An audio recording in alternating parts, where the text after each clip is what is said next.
Okay, Attorney Ed, magandang hapon po. Alex Santos, welcome sa Radyo Agila. Magandang hapon din naman po, sir. Ayun. I'm sure, hindi na bago sa inyo po ang nangyari sa Senado ngayon.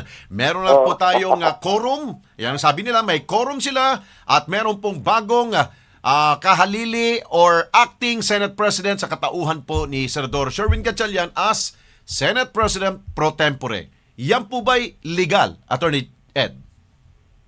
Well, actually, medyo I think it could be a possible legal query that may be filed before the Supreme Court at some point in time. Okay. Kasi as a general rule, since there are 24 senators, Tama. so di dapat ang mangyayari rito, ang quorum should actually be 13. 13, yes. Hindi ba? Ang exception lang yan, bumababa lang yung bilang if a senator has resigned, Okay. I mean formally resigned, or he Yes. has died, Mm-mm. or he was actually expelled as a senator. Tama. So, ibig sabihin, halimbawa, may na isang nag-resign, magiging 23, Yes. di po pwede naman yung magiging 12. Tama. Kaya lang, meron kasing obscure case, it's an old case, yung Avelino versus Cuenca, Okay. where apparently, yung isang senador na ospital, yung isang senador nasa ibang bansa, Mhm. hindi ba? Okay. So, pumili sila ng Senate President. Ang sabi ng Supreme Court, it is a purely internal administrative affair. But subsequently kasi magulo nun eh. Nung kaso ng Avelino versus Cuenca, Okay. nagkakabunutan na ng baril sa plenaryo, Oho. normally ayaw dapat pansinin ng Korte Suprema. Oho. So hanggang sa pinayagan na nga nila, at upon reconsideration, sabi ng Korte, because one senator was out of the country, and another was hospitalized, Mhm. yung 12 senador na natira can actually constitute a majority of the 22 active sitting members. Okay. So, yun ang gray area ngayon dito. Mhm. But you have to understand, nagbago na din kasi yung constitution natin, Oho. the expanded jurisdiction na din yung Supreme Court. So, we live in interesting times, sir. Yeah. So, this is really interesting. Okay. Ako, sabi ko, hindi naman nawala sina Senador Bato. Nandiyan naman siya. Buhay na buhay. Si Senador Jinggoy, nakakulong lang. Pero buhay na buhay. 24 pa rin po sila. Di ba, Attorney Ed? Supposedly, actually, if you ask me, I would veer towards that interpretation precisely because there Yeah. are 24 active senators, Yes. di ba? Kaya nga lang kasi, meron kasing obscure case itong Avelino versus Cuenco, Oho. which is actually an old case eh. Oo nga. Ang nangyari nga rito, 12 yung natirang senador, Mhm. so nag-elect sila ng Senate President. Oho. So ang sabi, the 12 remaining senators now actually constituted the majority of the 22 active sitting members. Mhm. Kasi nga, yun yung naging interpretation nila. Ayun. Hindi ba? Pero itong kaso kasi na ito, medyo magulo talaga ito eh. In fact, una, hindi pinakailaman ng korte ito Yeah. precisely because political question ito. But subsequently, dahil sabi ko nga, nagkakagulo na yung plenaryo, Yeah. kakahamon na ng suntukan, barilan. Oho. So the Supreme Court was actually forced to intervene. So sa bandang uli, but nonetheless, dahil na-elect na nga si Win Gatchalian, 12 sila, ang magiging issue dito, sir, may tinatawag tayong presumption of regularity. Ano ibig sabihin ng presumption of regularity? It is presumed that this particular act done by the Senate is actually regular. Only the court can actually declare otherwise. So kaya it's very important, it's very crucial that the other camp should file the necessary petition in court. Ayun. Dahil hindi naman tinanggal si Senate President Alan Peter Cayetano as the sitting Senate President. Siya pa rin, Attorney Ed, no? Dahil hindi sila pwedeng pumili ng bagong Senate President. So, pwede sa katauhan ni Senate President Alan, siya yung mag-question dito sa nangyari, di ba? Siyempre kasi siya yung naapektuhan, he Yeah. can actually go to court and file the necessary petition Okay. to question the fact that he was actually, kumbaga, he was blindsided kasi si Chis Escudero Ayun, oo. lumipat. Actually, yan naman din yung matagal ko na rin sinasabi naman sa mga previous interviews Oo. ko, even as far as last month pa. Oo, na may lilipat. Binabanggit ko na yung usapin ng horse trading eh. Yeah. Kasi alam mo, on the part of the majority On the part of the group, hindi ko masabi kung sino majority, minority. Oo nga. On the part of the group of Senate President, of Senator Cayetano, siyempre may mga ilang membro sila na may mga nakabingbing kaso. Yes. So hindi mo naman maipagkakaila na pwedeng gamitin yan talaga as part of horse trading Oo. na leverage, di Oo. ba? Si Chis Escudero kasi, as we all know, if you look at the pieces of evidence presented so far, I'm not saying they're admissible. Hindi ko sinasabi na talagang ito, proof ito. But so far, based on yung mga nakikita nating lumalabas ng mga ebidensya, either at least nakikita natin, kasi nga, they have yet to be presented in court. Yeah. Pero di ba malaking kwento dito na sangkot daw siya sa flood control. And in fact, may mga allegation pa na isa siya talaga sa mga promotor during the BICAM, Oo. na patungkol ng mga insertions na nangyari dito. And of course, at the time, he was Senate President. So, at hindi din naman natin may kakaila na inaamin naman ng ombudsman na iniimbestigahan siya with the possibility that a case may be filed against him. So, I would not be surprised kung lilipat siya. Oo. So, definitely may dahilan kung bakit siya lumipat. Wala namang kaugnay na pagmamahal sa bayan dyan dahil lahat naman sila ngayon may personal na interest sa issue na ito. Kasi sa totoo lang, nang nabuksan itong flood control controversy, lahat sila siyempre kinakabahan. And in fact, halos lahat sila may insertions Yeah. Diba? So it's now a question of how can a senator protect his interest. So dito nanggagaling to. I'm pretty sure hassle si Villanueva. Dahil siyempre, isa rin siyang may kaso, diba? Oo. Malamang na-hassle siya. But what can he do? Ganyan talaga ang laro sa Senado. Oh, pero sabi ho kanina ni Senator Erwin Tulfo sa kanyang press briefing, tinanong, may kapalit ba yung ginawa ni Senador Chis Escudero? Ang sabi ni Senador Tulfo, wala. Na-enlighten lang siya. Kaya lumipat Ay, dito. di siyempre sasabihin niya wala. Alangan namang sasabihin niya meron, hindi ba? Tama, oo. Sabi nga doon sa pelikula doon sa bata-bata kung paano ka ginawa. Yan, Di ba yan. sabi ng karakter ng bata doon kay Vilma Santos? Yeah. Akala mo lang wala pero meron. Meron. Tapos sinampal, di ba? Posible namang wala yun. Tayo naman, we are not born yesterday, di ba? Yeah. Pero syempre, iba yung sinasabi sa publiko. Oo nga. Iba yung nangyayari sa likod. At sa mga nakikinig po, kung tatanungin niyo, si Atty. Chico, nagbibida na naman. Matagal po akong nagtrabaho po sa Senado. Yan. Tagal po akong behind the scene guy. Tama. At ang aking pong karanasan sa Senado, Yeah. may access ako sa mga ganitong kontrobersiya. Hindi po ako naging ordinary employee. Kahit pa paano po ay may position po ako na ako pinasa Senado pa. So, nakita ko na lahat ito, sir. Para lang po malinawan ng mga taong bayan. Ayun, isa sa nagbago na ho ang Senate Committee Chairmanship at yung inaabangan natin na supposedly tomorrow, Attorney Ed, na merong hearing wala sana. na yun. Ano yun? Illegal yun kung meron mang mangyari bukas. Parang ganon. Hindi, ang mangyayari kasi, may presumption of regularity ngayon. Itong grupo nila, Yun, nila Gatchalian. nila Tito Soto. Oo. Kasi sila yung huli. Sila yung huli. Diba? Sila may hawak. At napakahirap Touch move, sila touch move mag-ipilit. sila. So, talaga sila ngayon. 10 na lang yung kabila. Tama. Hindi ba? So, ang mangyayari nito, sila na ang masusunod talaga. So, etong 10, etong grupo ni Cayetano, they will actually be forced to go to court. Ayun. Oo nga. Usually, kunyari, kung papaboran ang kampo ni Senador Alan Peter Cayetano na kunyari lang, mapaboran sila kung sino mang korte magbibigay ng paghuhusga dito sa ginawa ng kampo ni Senator Gatchalian.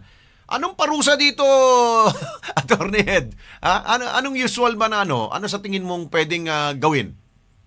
Hindi, wala naman talagang parusa diyan sapagkat diyan ay mga gawain internal nila yan. Na ginawa nila at I would assume sa Constitution kasi yung legislatural lamang din naman ang may karapatan na disiplinahin ang kanilang mga rango. Yes, So I remember merong isang old case ng Usmeña versus Pendatun. Itong si Usmeña was actually suspended in the House of Representatives, hindi ba? In that case, the Supreme Court was very clear with respect to disciplining of its own members. Hindi ba, for disorderly behavior among others, sila lang din yung may karapatan na gawin niya. So the Supreme Court will not actually sanction imposition of Tama. any penalty Oo. against any senator for that matter. Pero ano yan, that will tantamount to either suspension or expulsion. Depende, no, kung gaano ka-grave yung ginawang... Kung may bilang, ang problema kasi mahirap gawin yan, 2/3 votes yun eh. Oo nga, oo nga, oo nga. Right now, sa sobrang hati sila, Tama. hindi sila makakakuha ng 16. Tama, yung 16 Hindi ba? nga, no? Oo nga. So, ang ano lang dito, mag-iibang implikasyon lang nito, yung impeachment, kasi kung lumipat si Chis Escudero, eto honestly, magiging totoo ako dahil lumipat si Chis Escudero dito sa kabila, hindi ba? Oo. 12-12. Assuming for the sake of argument, hindi gumalaw yung kaso niya. Ibig sabihin, yung kaso niya talagang naging safe siya, di ba? So, I would not be surprised kung may mga ilan sa grupo ni Cayetano, pag nakita yun, might also change their mind. Nilipat rin. Kasi alam mo, right now talaga, magiging totoo po ako at ako hindi nagsisinungaling po sa ating pong mga tagapakinig. Nakita ko na po ito nung araw pa, no? Okay, nagtatrabaho pa sa Senado. Yeah. Yung mga ganyang bagay at nagkakaipitan, talagang personal na interest ang mangingibabaw dyan. Nako. At pangalawa, wala naman talaga tayong, culturally, wala tayong loyalty sa partido because we have a weak party system. Hindi natin alam yung konsepto ng partido na dapat kahit anong mangyari, doon ako. Yeah. Alam mo ba noong after the Japanese War, after World War II, trinay natin kopyahin yung Amerika, di ba? Amerika, Republican, Democrat. Nagtayo tayo dito nasyonalista at saka Partido Liberal. Alam mo kung ano nakakatawa? Ilang buwan pa lang nagpalitan na sila. Yeah. Naglilipatan na sila. Nako. So we have a weak party system, kaya dito sa Pilipinas, everything is always ambivalent. Kunyari, meron ka 16 ngayon sa Senado, hindi ka makakasigurado, pwedeng mawala yan pagising mo. Ayun. O ito, may bago. Kapapasok lamang po, Attorney Ed. Meron ng pagtutol. Sabi ni SP Cayetano, there are no grounds to have acting Senate President. And he calls Senate shake-up illegal coup. Yun yung term po niya. Yun na nga ang gagamitin niya talaga at in fact, inaasahan naman natin yan. Yeah. Ang problema nga lang, siyempre ang may hawak ng beat ngayon, Yun. yung minority. Hawak ko ang bit. Ang may hawak ng gable ngayon? Si Senador Gatchalian. Sila may hawak eh. Yeah. Actually, dapat isipan din ng minority talaga kasi ayaw pumasok ng di ba? Yeah. Kasi ako, actually, nabanggit ko na ito sa Facebook posts ko. Yeah. Oo. Sabi ko, etong grupo talaga nila Cayetano, hindi talaga magsesession yan. Kasi pag nag-session sila, ang dami pwedeng mangyari. Alam mo yon, pwedeng kumilos ang Senado as a body sa pamamagitan ng session. Ayun. O di kung walang session, ang balak nila, itutuloy nila yung hearing sa Blue Ribbon. Blue Ribbon, yeah. Hindi ba? Kaya hindi sila pumapasok, kaso na-outmaneuver sila eh. Ayun. By the way, yun ang nag-declare problema. na ngayon Attorney Ed ng ano na ngayon, CNDA na. So hindi na pwedeng buksan ulit ng Senate President Alan Peter Cayetano ang session? Hindi na, no? Ang problema, 11 siya eh. Sobrang walang quorum talaga yun. 10 na lang sila. Hindi, kung Sobrang talagang hindi na mailulusot yun eh. Hindi, I mean kung itong si Bato at si papayagan niya mag-online. Hindi pa na-amend yung rules eh. Yung ganun? amendment ng rules requires simple majority. Oo. Kasi pagka gusto mong i-amend yung rules, dalawang paraan. Yeah. Dadaan ka sa committee on rules or magpa-file ka ng motion. But anyway, in both cases, pupunta yan sa plenaryo pag may session. O yun. So kapag may quorum sa session, majority vote, simple majority where there is a quorum. Ang problema, it has not yet been amended. Right now, ang online participation is only allowed in case of national emergency or force majeure.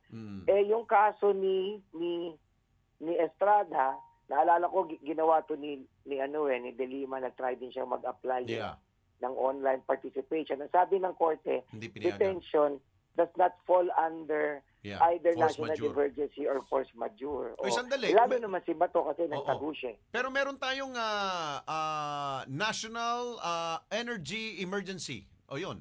Pwede yun.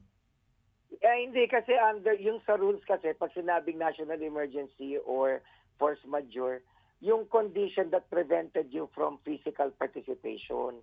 So halimbawa nasa Cagayan ako biglang lumindol o Oo. kaya bumaha, hindi ako makauwi. Oo. 'Di ba? Hindi ako maka-attend ng Senate. Pero ako mag-online kasi na-stranded ako eh. Ngayon. So, pero hindi yung sakuna na kahit may sakuna nakakapasok ka pa rin naman. Si Di ba? So, hindi yun. Si Senator Jinggo hindi siya makapunta dahil nakapiit siya eh. Hindi siya papayagang makalabas. Si Senator Bato yun ang naman, problema. pinipigilan siyang Yun mahuli. Yun ang problema, hindi siya pumapasok doon sa definition ng force majeure Ayun, no. or national emergency. That's the problem. Kaya right now, lugi talaga ngayon si Cayetano because he's got 10 eh. Ayun. So, wala na silang choice. Pag Oo. nag-convene ngayon yan, nagkaroon ng session, wala silang choice kundi mag-participate. Oo nga. So, And the Oo. only remedy now is to file a case in court. Ayun. Pero ang tanong, sinong court yun? Supreme Court? Definitely, they would have to Definitely, go to Supreme the Court. Supreme Court in Oo. order to resolve that particular issue. But right now, nag-enjoy ng presumption of regularity si Win Gatchalian. Ayun. So, kumbaga, nilagay nila si Gatchalian para nga daw kasi sigurado kasi win. Ayan. Pero hindi pa yan tapos. Siyempre, pupunta pa sila sa korte. Oo. Oy, by the way, pagbalik sa Listen, July 27, Attorney Ah. Ed, ang upo sa tabi ni Speaker Boji, si Sherwin Gatchalian. Tama ba? Siyempre, dahil si Sherwin Gatchalian ang may kumbaga may presumption na regular regularity. yung ginawang pagkaka-install sa kanya eh. Yun. O kasi yung presumption of regularity, Yeah. ang nakaka-overcome lang yan yung court. Yeah, tama. Naalala mo nung araw, si GMA, nung presidente siya, nag-issue siya ng executive order or proclamation. Pinaguhuli niya yung mga supposed kalaban niya, nagpasara pa siya ng publication, di ba? Tama. So, Oo. sabi ng maraming tao, unconstitutional yon. Pero nagawa niya yon kasi kailangan pumunta ka sa korte para sabihin ng korte na mali yun. Kasi only the court can do that eh. Yeah. So, in the same vein, if this were wrong, then only the court can declare otherwise. Yeah. Okay. Court can actually say it or approve it. So, your advice, ano advice mo sa grupo ni Senator Gatchalian, ni Cayetano, dahil dito sa ginawa ni Senador Chis Escudero? Well, dapat ialagaan din nila si Chis, ano? And ang strength kasi ng minority, na majority na ngayon, hawak sila ng kaalyado sila ng administrasyon eh. No. Although- Baliktad, attorney. Ang sabi ko, ano advice mo sa kampo ni SP Alan, sorry. ano niya kay Senador Chis ngayon, na parang iniwan sila sa ere. Okay. Wala siyang magagawa kasi nag-iiwan na naman talaga sila sa ere. So, it's a given. The only thing that he can do right now is actually go to court and file the necessary case. Ngayon. Hindi ba? So, I'm pretty sure he was confident na walang babaliktad. But in the same vein din naman kasi, nung nakuha niya rin yung majority, Yeah. hindi rin naman nakalain nila Tito Soto na si Loren Legarda, for example, Yun. would do that, hindi ba? Yeah, So, sa bandang huli siguro, yung bis na payo ko sa kanila, advice ko sa kanila, siguro gusto ko lang sabihin sa taong bayan na malungkot ito kasi nagiging katawa-tawa ang Senado dahil sa mga personal nilang interest, hindi sila nakapagtrabaho maigi, naubos yung oras nila dyan. Yeah. At syempre, binabayaran natin sila para magbalangkas ng batas. Ang dami natin problema right now. Ano gagawin natin ngayon doon? Definitely, yung grupo naman syempre ni Cayetano will also not take it sitting down.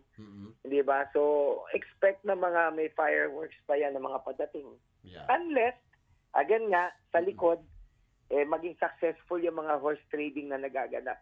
Alam mo na ibig sabihin, sir. Oo nga. Sige. With that, attorney, thank you so much for enlightening us dito sa mga usaping legal dahil nga ang taong bayan din talaga nag-aabang ng mga kasagutan at kaalaman tungkol dito sa mga nangyayari sa Senado. Thank you so much, sir. Salamat po. Salamat din po. Thank you po. Thank you.